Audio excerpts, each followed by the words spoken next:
Banyak yang telah dikatakan tentang seseorang, jika bukan penjahat terbesar di Belanda.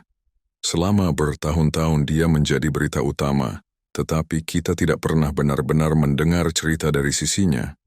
Apa yang akan Anda tonton akan mencakup setiap detail kisahnya, mulai dari kejahatan kekerasan yang dituduhkan kepadanya, hingga organisasi, penyelundup narkoba, dan rekan-rekan terpentingnya, termasuk putranya yang berusia 22 tahun. Oh, dan jangan lupa, rencananya untuk melarikan diri dari penjara paling ketat dan aman di Belanda. Pernahkah Anda bertanya-tanya apa yang ada di benak orang yang oleh media dijuluki sebagai penjahat paling keji di Belanda? Ya, Anda mungkin akan terkejut. Apa yang dia katakan tentang semua tuduhan terhadapnya akan dijelaskan selanjutnya. Oke, begitulah cerita tentang Ridwan Taghi. Bagi kalian yang masih asing, siapakah Ridwan Taghi? Ridwan Taghi lahir di Maroko pada tahun 1977 dan pindah ke Belanda bersama keluarganya pada tahun 1980. Pada usia sekitar 14 tahun, ia bergabung dengan geng jalanan bernama Bad Boys atau hanya Bad, yang sebagian besar terlibat dalam kejahatan kecil serta balapan jalanan. Meskipun menjadi murid yang baik, dia putus sekolah pada usia 17 tahun untuk fokus pada penyelundupan hash. Dia kemudian diizinkan untuk mengoperasikan sebagian jalur ganja dari Maroko ke Spanyol, yang pernah didirikan oleh kakeknya, dan kemudian memperluasnya beberapa waktu kemudian. Daripada menggunakan jalur tersebut untuk menyelundupkan hash, Ridwan menggunakannya untuk menyelundupkan minuman bersoda, yang jauh lebih menguntungkan. Dengan cepat dia berhasil menanjak dan menjadi sangat kaya sehingga dia menjadi salah satu pemimpin baru di dunia bawah tanah Belanda. Untuk waktu yang lama Ridwan tidak dikenal oleh polisi Belanda. Ada beberapa penjelasan mengenai hal ini, tapi yang paling penting adalah dia telah dicabut pendaftarannya dari database catatan pribadi kota pada tahun 2009. Sebuah trik yang sering digunakan para penjahat untuk tetap berada di bawah radar. Jika polisi menangkap Ridwan sehari sebelum tanggal 27 Juni 2015, mereka sama sekali tidak tahu dengan siapa mereka berhadapan. Dalam sistem mereka akan dikenakan 2 denda lalu lintas. Satu karena ngebut pada pukul 2012 dan satu lagi karena berbicara di telepon di belakang kemudi pada 2012. Penelusuran lebih dalam ke dalam dokumentasinya telah mengungkap beberapa keyakinan lama atas perampokan dan kepemilikan senjata sejak masa kecilnya. Bad Boys, tapi itu saja. Baru pada tanggal 27 Juni 2015 nama Ridwan muncul dalam arsip polisi. Seorang pria bernama Ibrahim mulai berbicara dengan polisi dan ingin membuat laporan polisi terhadap pria bernama Ren ini. Ibrahim adalah seorang penjahat yang mengatakan bahwa Ridwan telah merencanakan hal itu untuknya dan ingin dia pergi. Dia melanjutkan dengan mengatakan bahwa Ridwan menjual lebih dari ribuan kilo minuman bersoda per bulan dan menyuruh orang mengeluarkannya jika dia mau. Dia bahkan menyatakan bahwa Ren adalah seorang maniak narkoba. Ingatlah detail ini. Polisi kesulitan memahami apa yang dia katakan karena mereka sama sekali tidak tahu siapa Ridwan saat itu. Mereka bahkan salah menulis namanya. Menulis Ridwan dengan huruf K, bukannya K. Lalu sebulan kemudian nama Ridwan Taghi muncul dalam penyelidikan menyusul penemuan senjata besar-besaran di Newan. Hal ini menyebabkan beberapa penangkapan, di mana beberapa pria, di antaranya adalah anggota Bad Boys, ketika mereka masih muda. Namun tetap saja nama tersebut tidak langsung menarik perhatian. Mereka tidak tahu bahwa dia akan menjadi orang paling dicari di negara itu dan menjungkir balikan negara dengan kekerasannya. Selama bertahun-tahun, Ridwan terus-menerus bentrok dengan saingannya yang kemudian dia kalahkan atau coba lakukan. Namun, kekejaman ini tidak hanya ditujukan pada rivalnya. Dia juga akan memerintahkan orang-orang untuk disingkirkan jika mereka hanya berbicara buruk tentang dia. Rekan-rekan penjahat, pengadu, pengacara, reporter berita, dan orang-orang tak bersalah semuanya menjadi korban kekerasannya. Tidak ada seorang pun yang selamat. Pada tanggal 12 Januari 2017, serangan yang diperintahkan oleh Ran gagal total karena orang yang salah dikalahkan. Jika dipikir-pikir, kita dapat mengatakan bahwa kejadian ini menandai awal dari akhir baginya. Setelah kejadian ini, salah satu anggota organisasinya, Nabil B., yang mengatur beberapa serangan untuk Ridwan, memutuskan untuk berbicara dengan polisi dan menjadi saksi kunci terhadap Ridwan dan organisasinya. Ini tidak berarti bahwa serangannya berhenti di situ. Pada bulan Maret tahun 2018, saudara laki-laki saksi kunci Nabil B. dikeluarkan. Diduga atas perintah Ridwan sebagai balas dendam karena dia menjadi saksi kunci dan mengadu pada Ridwan. Seolah belum cukup, pada bulan September 2019, pengacara Nabil B., Derek Viome, juga dikeluarkan. Setiap orang yang menentang Ridwan akan tersingkir. Meski bukti menumpuk, penegak hukum Belanda belum menemukan dan menangkap Ridwan. Perburuan pun terjadi terhadap pria yang lama tidak terdeteksi tetapi kini menjadi orang paling dicari di Belanda. Ada spekulasi bahwa dia berada di Suriname, menikmati perlindungan di Iran, Costa Rica, Kolombia, atau Dubai. Tidak ada yang tahu pasti. Dalam upaya untuk meningkatkan tekanan terhadap Ran, polisi Belanda memutuskan untuk membagikan fotonya kepada publik. Saat ini, itu adalah salah satu foto dirinya yang paling terkenal. Itu foto dia sedang memberikan ciuman, bukan gambaran umum yang Anda bayangkan tentang penjahat keji, bukan? Namun, cerita di balik gambar ini cukup menarik dan menunjukkan sisi berbeda dari penjahat terkenal ini. Gambar itu diambil dari pesan PGP yang disadap yang dikirim pada bulan April 2016. Menurut pihak penyidik, Ridwan sedang berbincang dengan putra sulungnya, Faisal, yang saat itu berusia 15 tahun.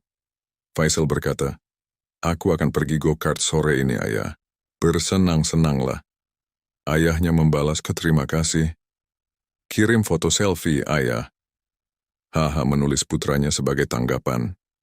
Tagi mengirimkan gambar yang sekarang menjadi ikon itu 2 jam kemudian. Faisal mengirimkan gambar dewan sekolah. Hal ini menunjukkan bahwa F menang. Lihat siapa yang menempati posisi pertama. Faisal menulis kepada ayahnya, "Semoga Tuhan memberimu pahala." Ridwan menjawab, "Terima kasih, ayah. Aku sayang kamu." Ini adalah percakapan yang bisa terjadi antara ayah dan anak manapun yang sangat mencintai satu sama lain. Namun, dalam kasus ini, sang ayah adalah orang yang paling dicari di negara tersebut, dan anak berusia 15 tahun tersebut tidak tahu jalan hidup apa yang akan diambilnya karena keputusan ayahnya. Saat itu Ridwan sudah beberapa lama menjadi buronan. Ia sudah lama tidak menghabiskan waktu bersama keluarganya, sehingga membuat istri dan ibu dari anak-anaknya kesal. "Anda membutuhkan anak-anak Anda di dekat Anda, sama seperti kami membutuhkan Anda." Dia mengirimkan pesan kepadanya melalui telepon PGP-nya. "Kamu sudah terlalu lama meninggalkan keluargamu dan terpaksa mengungkapkan kemarahanmu kepada semua orang yang menghalangimu. Tahukah kamu bahwa bahkan Faisal pun sangat terganggu dengan hal itu?" Beberapa waktu lalu, dia mengatakan bahwa setelah dia dewasa, bahwa dia akan membalas dendam pada semua orang yang menyebabkan kita tidak bersama ayah kita. "Tidakkah kami melihat bahwa anak-anak kamu penuh dengan amarah dan itu tidak akan pernah berakhir? Begitu mereka tumbuh dewasa, mereka akan tetap dipenuhi dengan amarah dan mencari-cari balas dendam, sehingga semuanya terulang kembali." Kemudian, pada tanggal 16 Desember 2019, dia ditangkap di Dubai, di villa mewahnya, di Palm. Setelah perburuan yang lama, polisi Dubai mengikuti lebih dari 10 orang yang diduga melakukan kontak dengan Ridwan. Hal ini membawa mereka ke villa di Palm. Namun, villa itu tampak benar-benar terbengkalai. Semua jendela ditutup, tidak ada mobil, juga tidak ada pergerakan di siang hari. Namun pada malam hari ada seorang pria yang membuang sampahnya setiap malam sebelum diangkut oleh truk sampah. Pria ini juga terkadang mengantarkan obat-obatan dan makanan. Ini menjadi sinyal bagi polisi bahwa memang ada orang di dalam rumah tersebut. Polisi Dubai masih belum tahu apa yang akan terjadi. Rumor di Belanda menyebutkan bahwa Ridwan mungkin menjalani operasi plastik untuk mengubah fitur wajahnya. Apakah mereka bisa mengenalinya? Mereka memutuskan untuk menjalankan misi mereka dan memasuki rumah pada tanggal 16 Desember itu. Meskipun informasinya terbatas, mereka benar dan menemukan Ridwan di dalam villa. Di villa, polisi menemukan sejumlah besar ruang majalah Belanda memberitakan kejahatannya di laptop dan telepon pintar. Menurut petugas di lokasi kejadian, Ridwan kaget saat mereka menerobos masuk saat penangkapan. Setelah beberapa jam, Ridwan menyuarakan ketidaksenangannya dengan istirahatnya dan cara dia diperlakukan selama ini. Dia menunjukkan sisi yang lebih manusiawi dari dirinya. Saya sudah mulai mengurangi kebiasaan merokok. Saya tidak terlalu suka nasi. Makanan di sini tidak enak. Bahkan kucing saya pun makan lebih enak. Saya hanya suka roti dengan keju, salami halal, atau ayam. Dia selanjutnya menjelaskan mengapa ketika dia menyapa orang, dia meletakkan tangannya di hati sebagai tanda hormat. Kemanusiaan pada dasarnya baik, namun bagaimana manusia mengembangkan dirinya adalah urusan mereka. Ia mengaku tidak sholat sambil berkata, "Mungkin di masa depan, saya akan menjadi seorang muslim yang baik dan sholat 5 waktu. Siapa tahu?" Saya selalu menghindari obat-obatan keras. Satu-satunya yang pernah saya gunakan hanyalah sendi. Dan kadang-kadang, saya minum anggur putih, anggur merah. Saya bukan seorang muslim yang baik dalam hal minum. Ketika kami biasa pergi keluar, saya kadang-kadang minum. Selain itu, saya tidak memiliki kecanduan. Kadang-kadang saya minum suatu malam dan kadang-kadang saya tidak minum selama 6 bulan sehingga saya menjadi seorang maniak gila yang menggunakan narkoba. Sayangnya, saya harus mengecewakan Anda. Saya tidak pernah menggunakan narkoba dalam hidup saya. Jelas mengacu langsung pada rumor dirinya sebagai maniak CD out yang pertama kali disebarkan oleh Ibrahim Bu pada tahun 2015. Ingat, seiring berjalannya pembicaraan, dia mengatakan bahwa masalah keluarga adalah urusan pribadi. Saya pindah bersama keluarga saya ke Belanda pada ulang tahun kedua saya. Hanya ada 5 keluarga Maroko lainnya di sana. Saya sebagian besar tumbuh di kalangan orang Belanda, jadi saya bisa berbahasa Belanda dengan sangat baik. Dia juga menyinggung tentang olahraga, dengan mengatakan saya hanya menonton ringkasannya. Saya tidak akan menonton selama 90 menit bagaimana bola bergerak maju mundur. Yang diinterogasi Ator bertanya, "Siapa yang akan Anda dukung jika Belanda melawan Maroko di Piala Dunia?" Ridwan membalas dengan berkata, "Dua-duanya.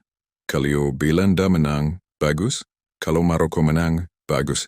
Kalau Belanda main sendiri, maka saya mendukung Belanda. Tapi Maroko tim yang buruk, bukan?" Lalu tiba waktunya bagi para interrogator untuk langsung ke pokok permasalahan dan menghentikan pembicaraan basa-basi. Saat itulah percakapan berubah menjadi lebih bermusuhan dan canggung, terutama ketika mereka harus membahas data pribadinya. Salah satu interrogator percaya bahwa Ridwan sayangnya menjawab ya, untuk komentar bahwa semua orang tahu nama belakangnya. Saya tidak mengatakan sayangnya. Apakah Anda mendengar saya mengatakan sayangnya? Interrogator lainnya yakin bahwa dia benar-benar mendengarnya juga. Rekan saya bilang nama Anda sudah diketahui, lalu sayangnya Anda berkata, "Ya." Tran yang kesal menjawab, "Saya tidak mengatakan itu, Anda mengatakan itu. Bisakah Anda memundurkan rekamannya?" Detektif itu tertawa dan berkata bahwa mereka akan melakukan itu. Memang benar, Ridwan tidak akan membiarkannya begitu saja. "Ingatkan saja," katanya. "Sayangnya aku tidak mengatakannya, jadi jangan masukkan kata-kata ke dalam mulutku." Beberapa waktu kemudian Ridwan menjadi kesal saat ditanya namanya. "Namaku ada di semua surat kabar setiap hari, di semua media, di semua acara TV.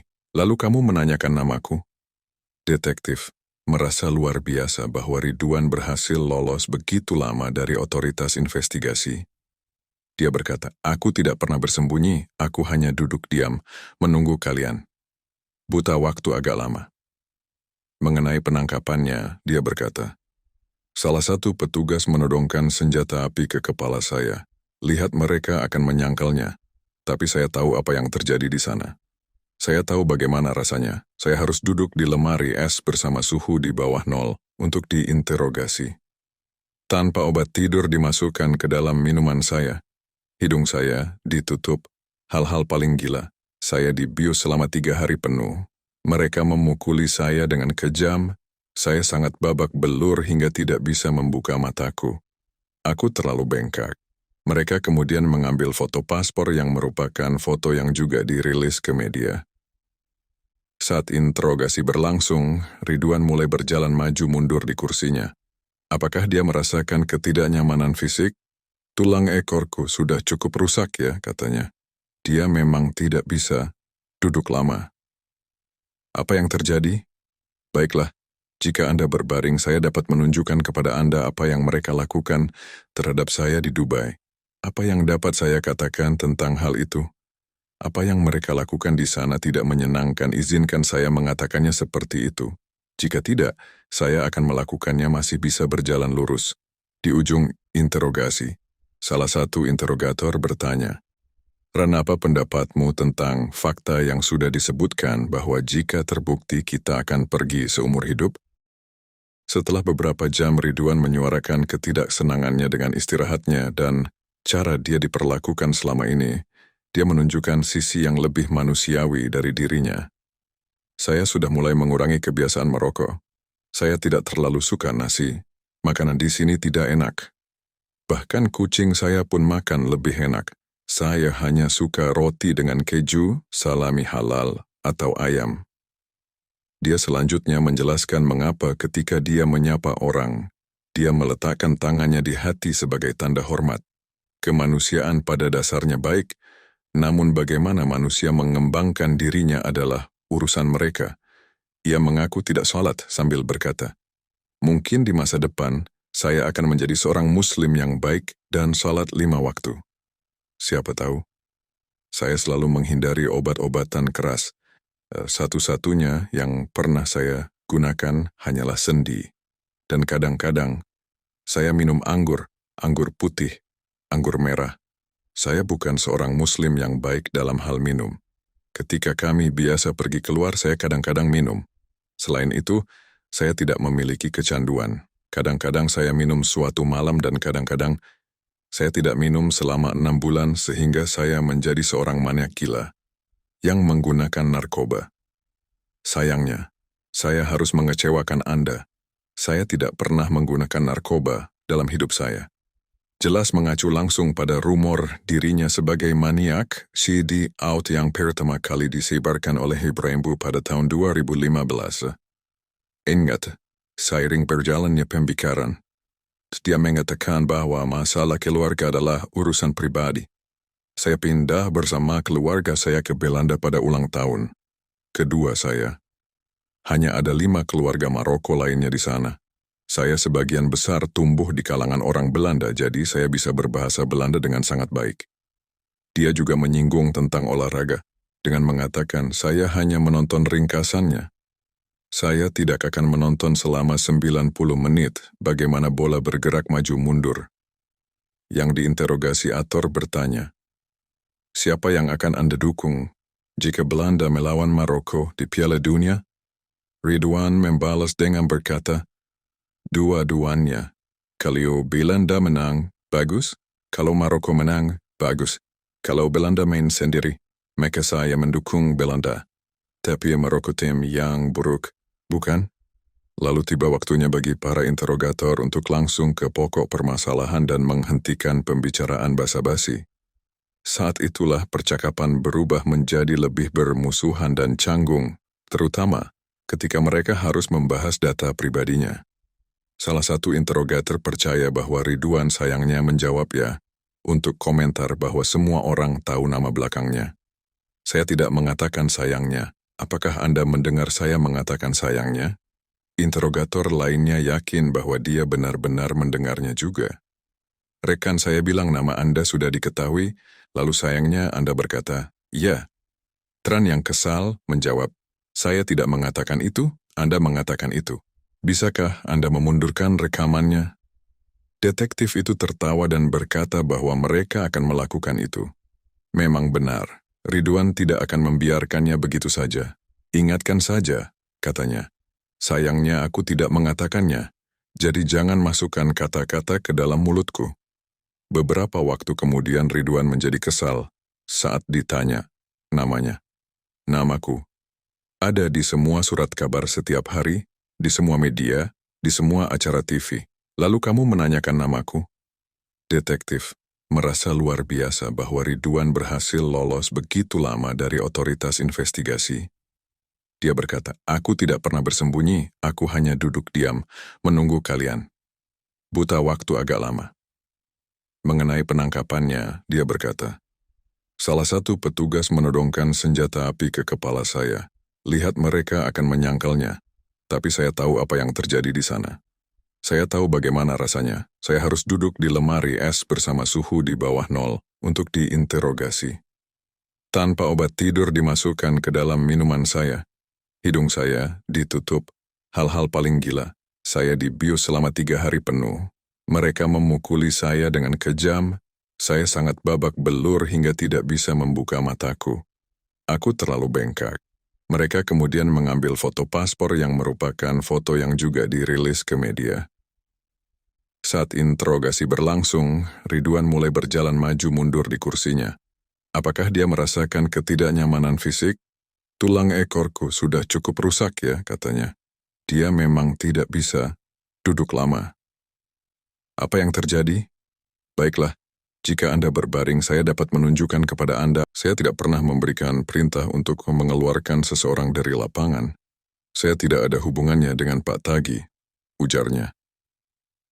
Terlepas dari pernyataannya, ini berarti salah satu pilar organisasi Ridwan telah hilang, namun polisi masih memiliki beberapa pilar lagi. Pada tanggal 7 Oktober 2021, sepupu Ridwan, JF, ditangkap di Maroko. Jad adalah anak tertua dari kakak perempuan tertua Ridwan. Dia ditangkap karena keterlibatannya dalam serangan yang tidak beres pada bulan November 2017. 2 pemukul mendapat perintah untuk membunuh Mustafa F. di Maroko, seorang penyelundup narkoba yang sukses dan dikenal sebagai saingan Tagi. Namun karena kesalahan besar, para pemukul tersebut menghabisi seorang mahasiswa kedokteran berusia 26 tahun yang tidak bersalah, yang juga merupakan putra seorang hakim penting Maroko. Pemuda itu mengenakan kaos putih persis seperti Mustafa, dan duduk di kursi tempat Mustafa duduk tadi. Keterlibatan Jod dalam penyerangan ini membuatnya dijatuhi hukuman 6 tahun penjara di Maroko. Tapi itu bukan satu-satunya serangan yang dia lakukan. Nama Juad, 28 tahun, yang dijuluki B, telah ditampilkan dalam berbagai investigasi besar polisi di Belanda selama bertahun-tahun. Dan mereka ingin mengadilinya juga. Misalnya, ia secara resmi didakwa sebagai tersangka yang mengatur persiapan penyerangan terhadap pengacara Derek Vion, pengacara saksi mahkota Nabil B, pada tanggal 18 September 2019. Selain itu, dia diduga mengatur serangan terhadap orang lain saingan kriminal Ridwan. Pria ini dibujuk ke suatu tempat di Utrecht pada tanggal 30 Oktober 2019. Dengan alasan palsu tentang transaksi narkoba. Sebaliknya, dia malah dipukuli dengan berbagai benda, sebuah pukulan yang dia selamatkan hanya karena keberuntungan. Jad pada dasarnya adalah salah satu anak buah Ridwan dalam hal melakukan kekerasan. Hanya sehari setelah penangkapan Jad, polisi menangkap satu lagi anggota organisasi Ridwan, meskipun ini sangat tidak terduga. Pada tanggal 8 Oktober 2021, sepupu Ridwan, Yusuf Tagi, ditangkap. Namun Yusuf lebih dari sekadar sepupu, dia juga seorang pengacara Ridwan. Posisi ini memungkinkan dia untuk sering mengunjungi Ridwan di penjara dengan keamanan maksimum. Yusuf pada dasarnya adalah penghubung terpenting bagi Ridwan dengan dunia luar setelah dia di penjara. Ia pertama kali diberikan izin masuk ke penjara dengan keamanan maksimum pada tanggal 12 Maret 2021. Pada bulan-bulan berikutnya, terdapat 98 momen kontak antara Yusef dan Ridwan Tahi, termasuk 22 kunjungan. Kunjungan-kunjungan ini terkadang berlangsung selama 2 hingga 3 jam, meskipun mereka hanya menggunakan sebagian kecil dari waktu tersebut untuk membicarakan kasus peradilan mereka. Antara lain, Ridwan dan Yusef berbincang soal peredaran narkoba, rencana kekerasan terhadap mantan ipar Ridwan Taghi, penyuapan pejabat pemerintah, hingga rencana pelarian. Apalagi, topik diskusi terakhir itu sangat penting. Meskipun ada aturan yang menyatakan bahwa seorang pengacara dan kliennya tidak dapat direkrut, ada keraguan bahwa Yusef menyalahgunakan posisinya sebagai pengacara Ridwan. Selain itu, polisi mendapat informasi bahwa meski dikurung di penjara dengan keamanan maksimal, Ridwan tetap melanjutkan operasinya. Hal ini menyebabkan aturan suci dilanggar, dan setiap percakapan Ridwan dan Yusef didengarkan tanpa mereka sadari. Keduanya terdengar berbisik-bisik dalam bahasa Belanda dan Arab, serta terus-menerus menulis dan mencoret-coret kertasnya. Kadang-kadang mereka mulai berbicara dengan suara keras dalam bahasa Belanda dan Arab tentang hal-hal yang paling acak, lalu beralih kembali ke berbisik lagi. Hal ini menunjukkan bahwa tampaknya komunikasi yang mereka lakukan dimaksudkan untuk tetap disembunyikan dari orang lain. Hal ini menimbulkan lebih banyak kecurigaan, yang mengarah pada keputusan drastis lainnya untuk memasang kamera. Rekaman kamera ini memperlihatkan Ridwan sedang menulis di selembar kertas lalu menunjukkannya kepada Yusef. Yusef kemudian memotret tulisan tersebut melalui iPad miliknya. Yusef juga menunjukkan gambar-gambar Ridwan melalui iPad-nya, yang dibalas Ridwan dengan menulis di kertas lagi dan lain sebagainya. Beberapa pesan menunjukkan bahwa Ridwan masih berkuasa atas organisasinya. Misalnya, satu pesan, 9 juta untuk seorang wanita yang namanya dirahasiakan, 3 juta untuk ibunya, dan 2 juta untuk pria yang tinggal bersama ibunya. Suatu ketika pesan Ridwan terlalu panjang yang dibalas Yusef dengan menulis di iPad-nya. Terlalu banyak kata. Singkat adalah kunci sukses dan menulis dengan jelas. Ridwan menganggukkan kepalanya, tidak berhenti pada pembahasan pengaturan bisnis. Selain mendiskusikan operasi Tahi, mereka juga secara aktif mendiskusikan dan mengorganisir 2 rencana pembobolan penjara dengan kekerasan. Salah satunya disebut rencana B, yang lainnya disebut rencana C. Rencana B seharusnya merupakan pembobolan penjara yang membutuhkan bantuan Navy SEAL, yang sangat terlatih dan bersenjata lengkap, serta 1,400 liter minyak untuk membuat jalan di sekitar penjara menjadi licin. Bahkan, semua komunikasi dan aliran listrik di sekitar penjara harus diputus. Berikut adalah beberapa pesan menarik yang keduanya tulis satu sama lain. Seperti yang saya katakan sebelumnya, laki-laki mencampurkan ucapan dengan teks saat berkomunikasi. Berikut ini adalah murni apa yang ditulis. Harus dikatakan bahwa terkadang segala sesuatunya tidak langsung masuk akal.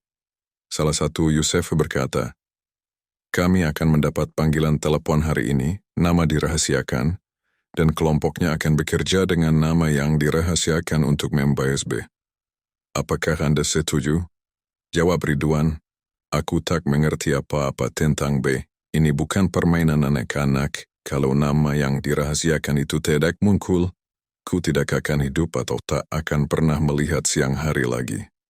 Aku belum bisa mengatakan apapun tentang B. Hanya sekali aku mengetahui rencana mereka.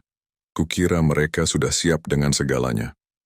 Setelah jawaban dari Yusef, seseorang menekankan sekali lagi pentingnya rencana B. B bukanlah sebuah permainan. Hidupku bergantung padanya. Mengapa memakan waktu lama? B memiliki prioritas. B harus berjalan sempurna. Orang-orang ini mengharapkannya. Jadi harus dibungkam, jangan dengan kekerasan. Begitu saya keluar, pastikan banyak sepeda di depan, sepeda di belakang. Periksa kamera di jalur keluar, periksa YouTube, Untuk film tentang ponselku, kamu akan melihat jendela tempat aku berada. Pastikan semuanya direncanakan dengan sempurna, bukan orang bodoh. Aku ingin Navy SEAL pria sungguhan, bukan perampok. Kemudian, dalam pertemuan beberapa bulan kemudian, Ridwan dengan jelas mengungkapkan kekesalannya atas lamanya taghing dan masih belum ada rencana. Masih belum ada. Harus dengan cara Navy SEAL. Kamu pikir terlalu mudah. Benar-benar mengeluarkan biaya, memberi mereka sejumlah uang. Tidak terlalu banyak, hanya jika dilakukan dengan baik, cetak biru dengan denah-denah, semua harusnya ada di sana. Sudah, saya mendapat firasat buruk dari pembicaraan dan janji Anda. Saya ingin melihat rencana sebenarnya sekarang. Saya meminta ribuan kali untuk rencana. Tidak ada sekarang. Cetak biru segera jika tidak F-off. Jadi, selain rencana B, mereka juga punya rencana C. Orang-orang itu ingin menculik 4 pegawai ABI dan menuntut pembebasan. Meski pembahasannya tidak terlalu rumit dibandingkan plan B, Ridwan mengatakan untuk plan C nama-nama itu perlu diketahui. Itu plan C. Kalau saya ucapkan kode kata Mega Mindy, sudah waktunya untuk plan C. Oke? Nama-nama itu penting. Nama keempat orang tersebut sebenarnya sudah ditemukan. Hal ini mengakibatkan mereka harus bersembunyi dalam waktu yang lama. Selama sesi yang panjang ini, Yusef menyadari risiko yang diambilnya dan menulis. Jika hal itu terungkap, jelas bahwa ada informasi yang diungkapkan. Itu memang keluar. Yusef Tahi ditangkap pada bulan Januari 2023. Dia dijatuhi hukuman 5,5 tahun penjara. Selama persidangannya, Yusef Tahi mengatakan bahwa dia merasa sangat tertekan oleh sepupunya. Namun pengadilan melihat tidak cukup bukti mengenai hal ini. Terdakwa sendiri yang mengambil keputusan untuk membantu sepupunya. Tidak ada tanda-tanda tekanan. Pengadilan menilai Yusef Tahi terbukti berperan penting dalam organisasi kriminal sepupu Ridwan. Terdakwa lebih dari sekedar pesuruh. Dia juga memikirkan bagaimana dia dapat membantu organisasi kriminal. Pengadilan menyatakan Yusef mengatakan hal berikut di pengadilan tentang keponakannya. Dia memberitahu Anda informasi, dan meskipun Anda tidak ingin mendengarnya, informasi itu dibagikan kepada Anda. Begitulah cara Anda tersedot ke dalamnya, milimeter demi milimeter. Tidak melakukan apa yang dikatakan, bisa membawa saya ke dalam masalah serius. Tidak mau bekerja sama akan membuat saya terlihat seperti seorang informan. Saya tahu terlalu banyak. Saya berharap bisa keluar dari masalah ini secara diam-diam, tapi saya rasa itu tidak berhasil. Jadi saat ini dalam cerita Ridwan, kita sekarang berada 4 tahun setelah penangkapannya di Dubai. Sekadar ringkasan singkat dari apa yang telah kita lihat sejauh ini. Tangan kanannya, sepupunya Jahit F, dan pengacaranya Yusef ditangkap, ditambah, yang juga cukup penting, rencana pelariannya diketahui. Cukup banyak, bukan?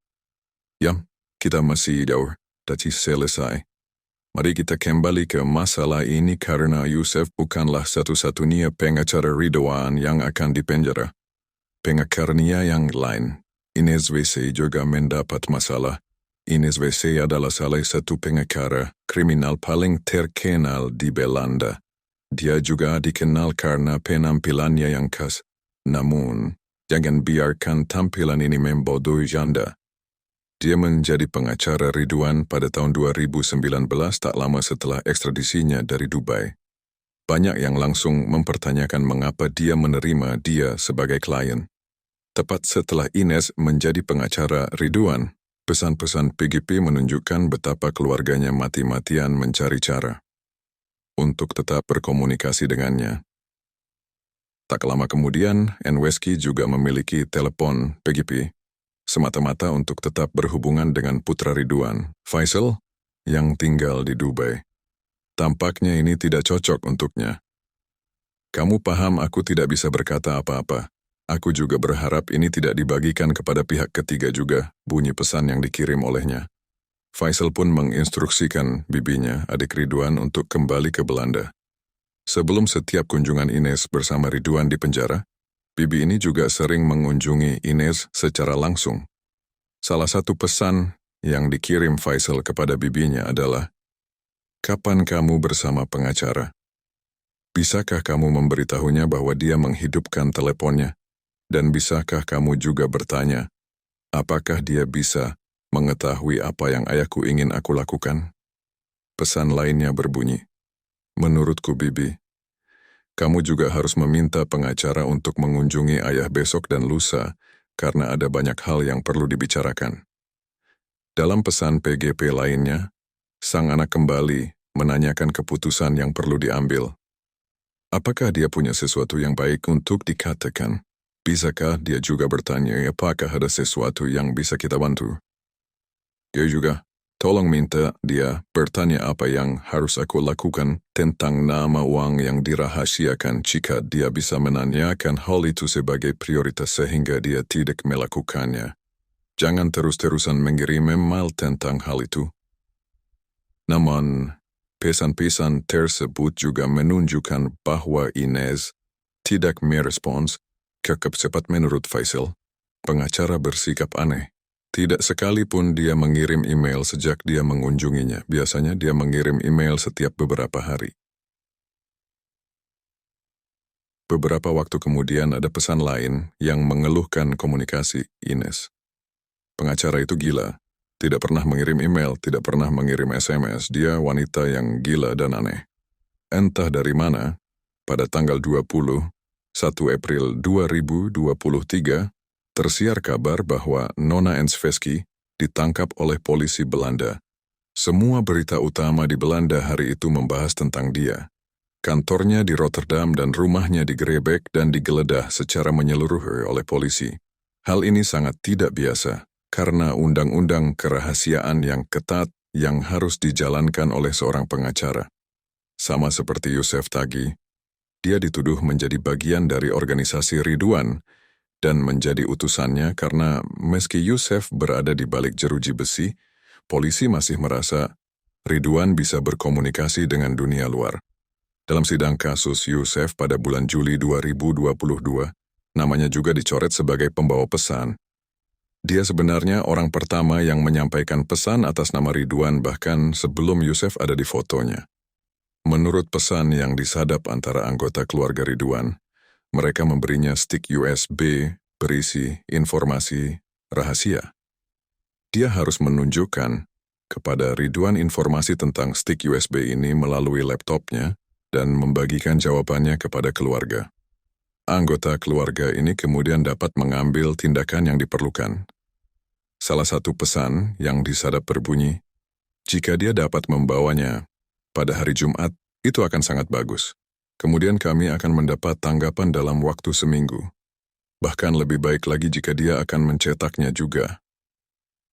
Setelah melalui pesan PGP, informasi di stick USB tersebut merujuk pada pengangkutan narkoba, karena tak lama kemudian putra Ridwan mengirim pesan kepada Rafael Imperiale tentang keuangan. Imperiale adalah bos mafia Italia yang berbisnis dengan Ridwan, tetapi yang cukup menarik juga adalah ayah mertua Faisal. Pacar Faisal adalah putri Rafael Imperiale. Akan saya sampaikan kepada Bapak, semoga dalam beberapa minggu Bapak sudah bisa membalasnya, tulis Faisal. Sekali lagi, Ensveski tidak membalas dengan cukup cepat sehingga membuat putra Ridwan kesal. Sebulan kemudian putranya menghubungi Imperial sekali lagi. Tidak ada cara untuk berkomunikasi dengannya saat ini. Lalu sebulan kemudian, Ridwan akhirnya membalas lewat Ines. Putra Ridwan mampu menyampaikan jawaban itu kembali ke Imperiale. Jawabannya adalah perhitungan pembayaran obat. Namun Ridwan juga menyuarakan kekecewaannya terhadap Imperiale karena tampaknya tidak menjaga akuntansinya. Dia melanjutkan dengan mengatakan kepada putranya bahwa dia sekarang harus mengecualikan Imperiale dari pengangkutan narkoba lebih lanjut. Kembali ke penangkapan Ines. Pada tanggal 1 Juni 2023, dia dibebaskan dari penjara setelah diputuskan bahwa tidak ada lagi alasan untuk menahannya. Namun dia tetap menjadi tersangka dalam kasus ini. Timbul diskusi apakah Ridwan dan keluarganya memaksanya melakukan hal tersebut, atau apakah dia mau bekerja sama dengan bebas Dan apakah dia mungkin akan ditangkap karena tekanan yang terlalu besar?